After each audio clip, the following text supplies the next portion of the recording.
Hey, what's going on guys? And in today's video I am going to show you how to de-stone my beds, and the reason we do this is because it means the seeds have better growth and we can get better produce when we come to harvest. So now I'm going to pick out some stones and I'll show you the different stages, but here we go. So all I'm going to do is, I don't need to take out the little stones, all I'm going to do is I'm going to rummage around for any big stones, because it's the really big stones that actually don't cause the growth. What is that you're actually using, Joe? So I am using, I don't know what this is called. It's called a fork.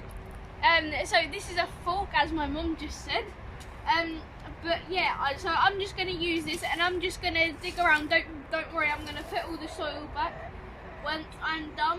But I'm doing this so I can find any stones. And any weeds that I find, I'm going to take them out as well. Even though they will grow back, it's always just nice, so the beds look a bit nicer.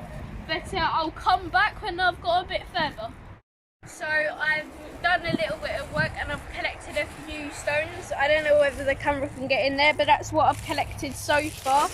And I'm going to do a little bit more. I haven't quite done that bed. I've done about to where those steps are. So I've got that bed to finish and I'm going to make a start on the second one. I don't know whether I'll put it all on today's video, but yeah, so I'm going to get back to it and I'll come back when I've got about half of the bag full. So I've actually now finished the two beds and this is what we've got in the bag.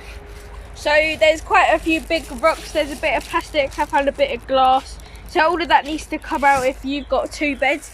But that's it for this video. I hope you enjoyed. Don't forget to like, share and subscribe, and I'll see you guys in the next one. Bye.